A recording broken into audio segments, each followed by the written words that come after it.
Welcome to the Side Hustle to Small Business podcast, powered by Hiscox. I'm your host, Sanjay Parekh. Throughout my career, I've had side hustles, some of which have turned into real businesses. But first and foremost, I'm a serial technology entrepreneur. In the creator space, we hear plenty of advice on how to hustle harder and why you can sleep when you're dead. On this show, we ask new questions in hopes of getting new answers. Questions like, how can small businesses work smarter? How do you achieve balance between work and family? How can we redefine success in our businesses so that we don't burn out after year 3? Every week, I sit down with business founders at various stages of their side hustle to small business journey. These entrepreneurs are pushing the envelope while keeping their values. Keep listening for conversation, context, and camaraderie.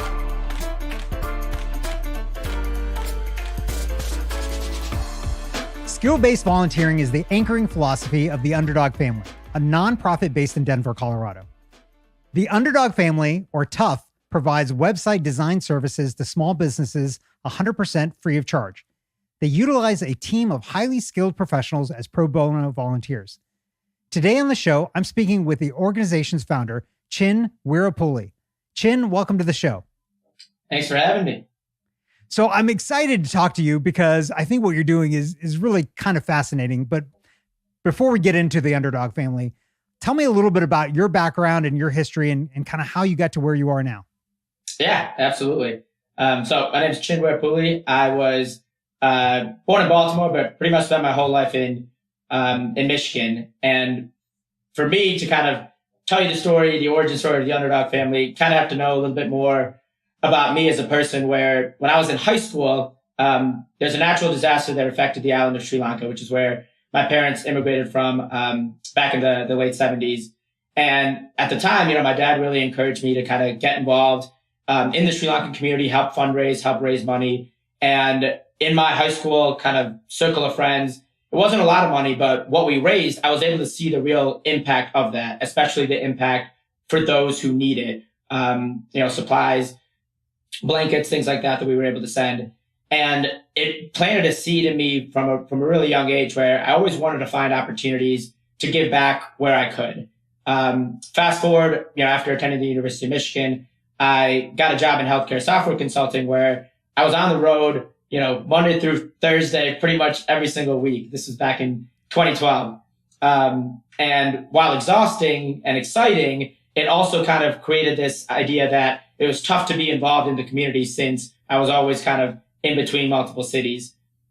Well, 2020 comes around, March, and all my travel gets shut down because of the COVID-19 pandemic. It was the first time in my life, really post-college, that I was in one city. I was in Denver, Colorado, where I moved in 2018. And I kind of looked at myself being like, here's an opportunity.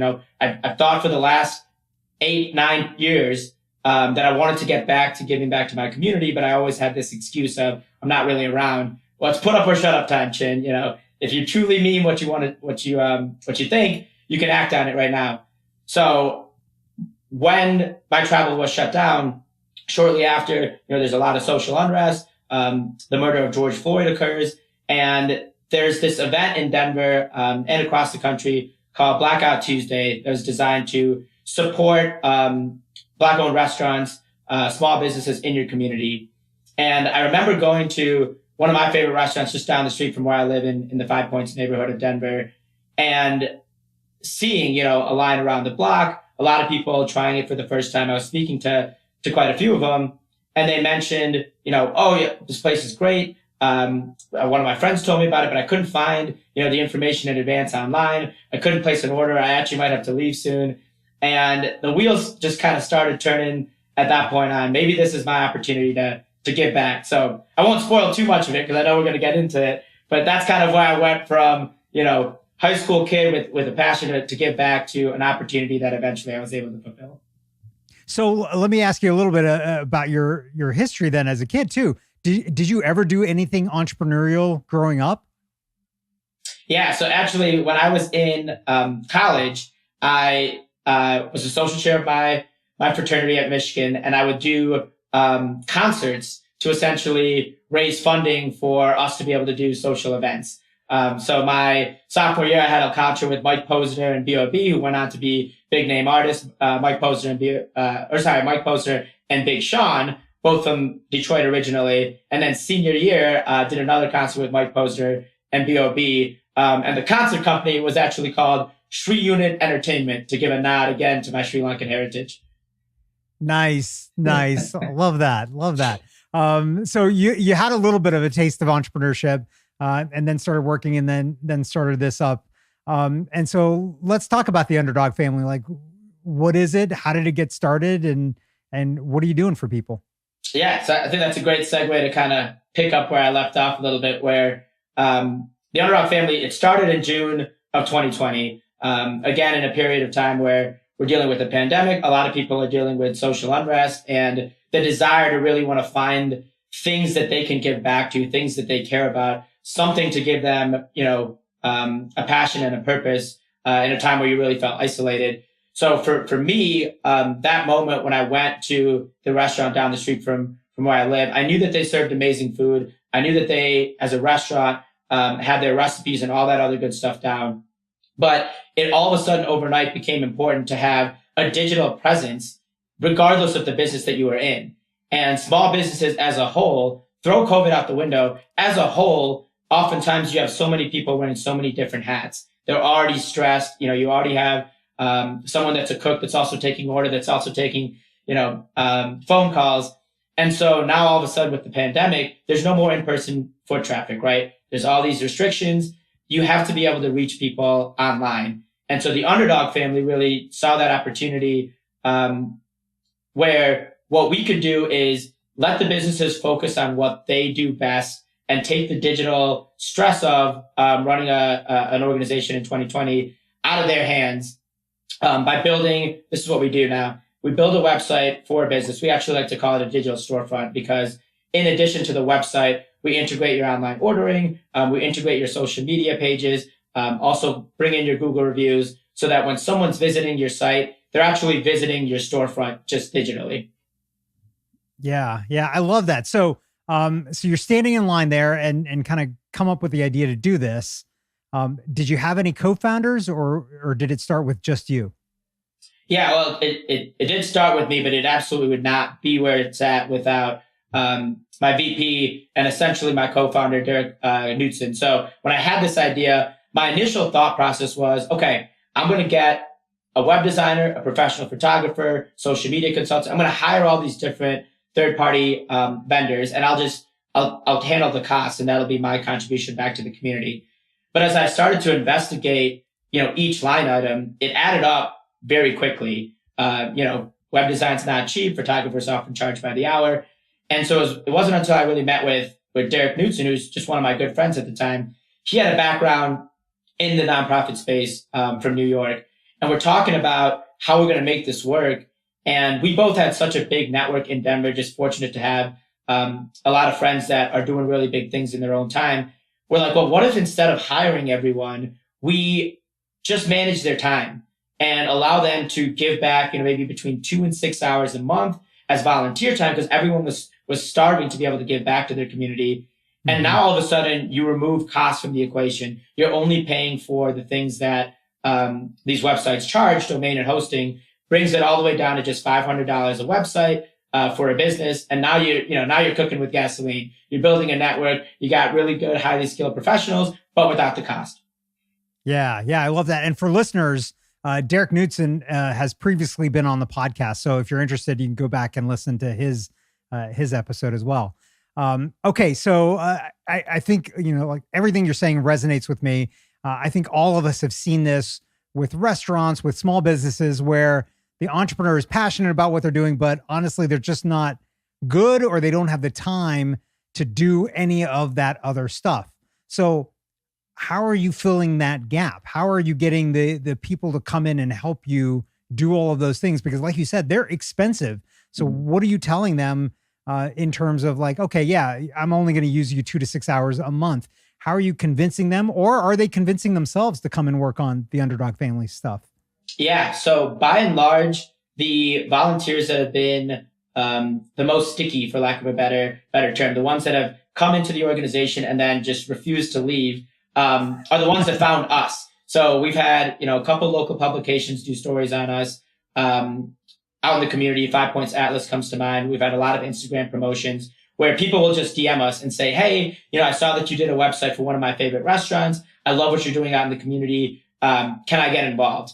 And from there, it's kind of up to, Derek, myself, the other people on the leadership team to find what they're passionate about and turn that passion into purpose, where we know what they're going to be doing is engaging and valuable, but not overwhelming.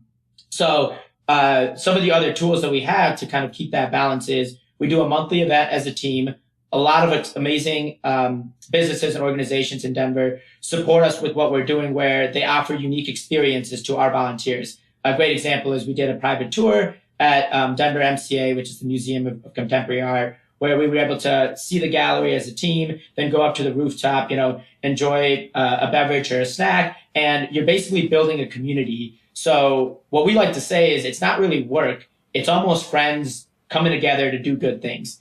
And when you add that aspect of it, it takes away the burden and almost you're looking forward to it. It's like, hey, I get to hang out with my Tough family once a month. And oh, by the way, also impact all these businesses by doing great work in the community. Yeah, that's awesome. So that experience right there that you talked about, were they a customer, a client of Tough, or were they just somebody that liked what you guys were doing and supported you that way? Yeah, it's a great question. So in the specific example with the Museum of Contemporary Art, one of their community engagement directors, she was actually a frequenter of a couple of our partners, saw what we were doing out in the community, just reached out to kind of network. And if there's one thing that I love more than anything else in the nonprofit space is coming from a corporate background, I'm kind of used to dealing with others in the space somewhat cautiously, right? There's proprietary information and, there's sometimes conflicts of interest and you're protecting your brand. With the nonprofit space, so many people are just there to help, and even if it's not a traditional fit at first, you have a conversation, things start to marinate a little bit and you're like, I know I'm not directly involved in web design, but in this example, we'd love to get back to your volunteers, or we'd love to just kind of have you come speak about what you're doing out in the community to inspire others to find their passion. It's just been really, really fun to see. So, okay. I love all of this. But let's dive into like how you started this. So you were working a full-time job, even though now all of a sudden you weren't traveling. So that gave you a little bit of flexibility to spend time on this. How did you balance that? You're talking about your volunteers and how you're managing their time. Mm-hmm. Who was helping you manage your time and making sure that you weren't spending too much time between work and Tough and then getting burnt out? Like how did you balance all of that? Yeah, Sanjay, I'll tell you honestly that, maybe I wouldn't have done exactly what I did if I could do it all over. If I removed these headphones, there's a lot of gray hairs there that weren't there just 2 years ago. Because actually, as I started Tough in June, I was also entering an MBA program at the University of Michigan in July. So I kind of had these three buckets going on at the same time. But the irony of it was, had my full-time job, was going back to school, but Tough and the Underdog Family is almost what kept me refreshed and recharged, because I realized when you do something you're passionate about, oftentimes it doesn't drain, your cup, it fills it. So for me, the time management side of things was so passion driven that I rarely felt like, I got to finish my 10, 20, 30 hours this week for Tough. And we really wanted to keep that mindset throughout, where we never have a volunteer join the organization and say, hey, we really need you to work on this, knowing that it's not why they came to find us. We'll do whatever we can to really plug people in on what they care about. And it tends to allow people to manage their time in ways where it's sustainable. Yeah. I love that. So let's talk about the organization a little bit. Before we started recording, you made a comment where Tough doesn't have any paid employees. So everybody is a volunteer all throughout the organization. So in terms of funding, did you raise any money? Are you funding it, or do you need to fund it at all? Yeah. So in our first year, I'm glad you pointed out the fact that our staff is all volunteer based, because they're so proud of that, to be able to say that every dollar donated goes right back into the community. So in our first year in 2020, we started in June. It took about 8 weeks to get our 501c3 approved. During that time, we didn't even accept donations. It was all self-funded by myself to get us off the ground, to start a marketing presence. We actually built 2 websites for businesses at that time because, Derek and I, we felt like we couldn't wait. These businesses needed support right now. We knew that with every week that goes by in a pandemic, that's revenue loss. Stimulus checks are drying up, PPP's drying up. So we wanted to get going as soon as possible. And in that fundraising period where it was all just kind of fronted, we realized how much impact we could do with less. And so as soon as we got our 501c3, we already had actual credentials that were on paper of this is what they were able to do without any external funding. We went to corporate donors, banks in particular. There's an initiative at the Google office in Boulder where they do a holiday match, and showed them these numbers. And there was just a massive desire in the community to give back and support something like this. So even though we don't have employees, there are still costs that we need to cover, domain and hosting for websites. We like to do marketing events with our partners where we bring people together in the community. So we do need funding, and if you're out there listening, you can donate at imtough.org/donate. But every penny goes right back to the community. So it is less. And from that first year in 2020 to now, our operating budget has actually 4x'd. Our impact has gone through the roof. Our volunteer base has gone from about 4 people full-time, or when I say full-time, 4 people working on our operations team to about 25. So we feel like the sky's the limit and things are really moving in a positive direction. So just so listeners get a scale, what is your operating budget now for 2022? Like what's the target spend? Yeah, so it's around 35,000 right now. In our first year, we raised, around 6. And what we anticipate is as word continues to spread and our volunteers base continues to grow, we're talking about, again, $500 for a website, $500 for marketing initiatives. That 30,000 goes a long way. It helps multiple businesses, and it really makes an impact in ways that maybe other organizations can't replicate. Yeah. Yeah, I love that. So for 2022, with a $35,000 budget, how many businesses do you see impacting, creating websites for them and all that? Yeah, so we have 15 businesses that we work with consistently right now. Those are businesses that we've built websites for, that we've trained them on how to maintain their website. We've integrated various tools for them as well. We are working with partners. Mile High United Way has been a great partner, the Denver Economic Development Office, to bring in more restaurants and businesses that could use our support, but do so when all parties involved are ready. And I think that's been our biggest growth standpoint, where those 15 businesses in the first year and a half took about anywhere from 6 months, 4 to 6 months to build out. What we're working towards is, as our budget continues to expand, utilize our partners to streamline this so that we can really hockey stick up and launch anywhere from 40 to 50 businesses a year moving forward. So, okay, I love that. But right now you're only in Denver, right? All these businesses are there. What's the thoughts of expanding? Because this is not a need that only exists in Denver, right? It's across the country. Yeah. And actually something that was a really great opportunity is during my time at the University of Michigan's business school, we did a semester-based project on the Underdog Family and what expanding would mean, where we weighed out, should we launch different tough chapters in various cities? Should we essentially, have us travel across the country and visit different cities? And what we realized is the biggest thing that we love about Tough, and we talked about it already here, is community, right? People come together, they're willing to work pro bono because they feel so invested in the community that they're in. One thing that I looked at specifically, being from just outside Detroit, is there an opportunity to partner this in Michigan and in Detroit specifically? And we see that where there's a United Way in Detroit. We've already been partnering with the United Way here. We're looking to leverage our partners so that we have boots on the ground, and then we kind of come out and essentially train those organizations on our secret sauce. It allows us to keep the community feel here. It allows our volunteers to be able to go out and see the country and be in different cities. And the businesses that we end up supporting, they don't need to just get on the phone and call Denver. They would have an ecosystem of both in-house along with us supporting them from afar. I love that. I love that. Okay. Let's talk a little bit about kind of the mechanics of what you did here, and thinking back now in retrospect. And I'm not sure, I'm not sure if you're going to have an answer for this one, but looking back at it, what was the biggest risk that you feel like you took in building this out? Like there wasn't really a financial risk because you've done it with so little money.